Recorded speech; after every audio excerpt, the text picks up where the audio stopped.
been 2 weeks since this whole thing started. It all started with a tanker accident. It was all over the news. Everyone thought it was just another oil spill. There were plenty of volunteers, plenty of people wanting to help the poor defenseless animals, plenty of victims. Within hours of the tanker accident, it started happening. The animals had gone crazy. They were scratching and biting the cleanup volunteers. They said that it was an adverse effect to whatever was in the tanker. Rescue workers were still trying to get the crew out of the ship. They could hear screaming inside. There were screams to open the doors. That's when it all went to hell. As soon as they cut the door out. There were 6 minutes of broadcast before it went silent. 6 minutes of screaming and agony. The ship crew attacked the rescue workers like rabid baboons. They were breaking bones and tearing flesh. The people on shore weren't faring any better. Those that had been attacked by the animals were attacking everyone else. It was worse than any war zone report. It was sheer brutality. And yet the broadcast still went on for 6 minutes. There was 6 minutes and then blank faces. Nobody could explain what was happening.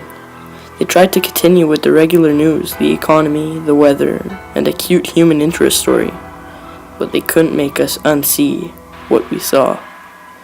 I tried to continue with my regular existence, but every time I switched on the news or walked by a newsstand, it was there, this big mystery. They had some explanations. It was an infection or maybe brain parasites, but it didn't matter. It wasn't the infection we were afraid of.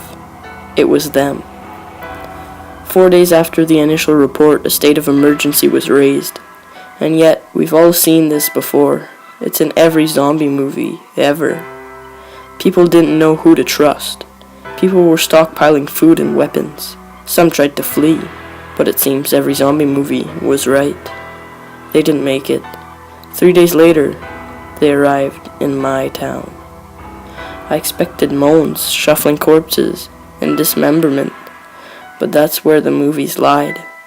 They ran through the streets, screaming. I remember running to my front door as fast as I could, locking, barricading, and doing anything to make sure it would stay shut. And then I headed for the window.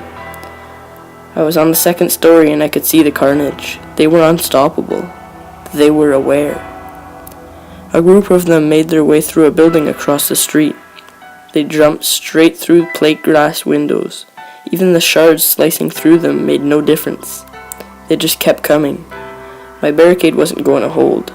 I rushed around my flat, grabbing supplies and jamming them into the most secure room of the flat. I went back for one of the last looks across the street, and I wish I hadn't. In a second-story window, my face met one of theirs. They knew where I was. I quickly dashed into the room and locked the door. I don't have any kind of panic room or a secure basement, so the safest place I could think of was my bathroom. There were no windows, and only one door. It had a lock. I had filled my sink and bathtub full of water so I could stay for a while. I sat there in the dark room with the distant screams in my ears. I began to feel like I may have overreacted. It had been 2 hours with no sign of them. It actually got quieter, and I thought they had moved on. Maybe I could leave the room and get to the kitchen. I could grab some more food to wait it out. A crash came from the front door. There was the sound of someone running full force into the door and knocking down the barrier behind it. There were a couple more crashes before I knew that they were inside. There were rapid footsteps moving around the flat.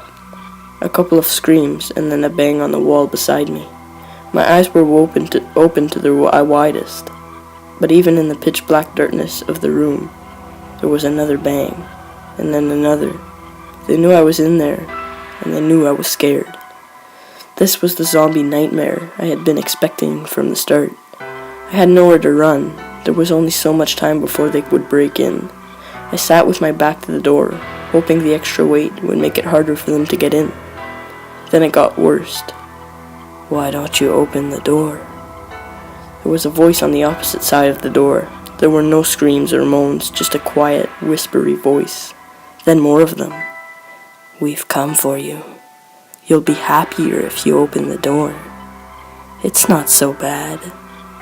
The whispery voices became a cacophony of noises trying to persuade me, to break me, to fool me.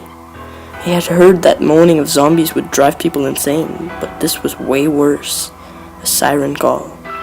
I sat in the darkness and hoped and prayed that they'd get bored. But they don't get bored, and they don't leave. I managed to use the mirror to peek under the door, only to be greeted by horrible, unblinking eyes, blood-smeared faces, and screams. Also, more horrible whispers. That was 2 days ago. I don't know what to do anymore. Maybe it won't be so bad.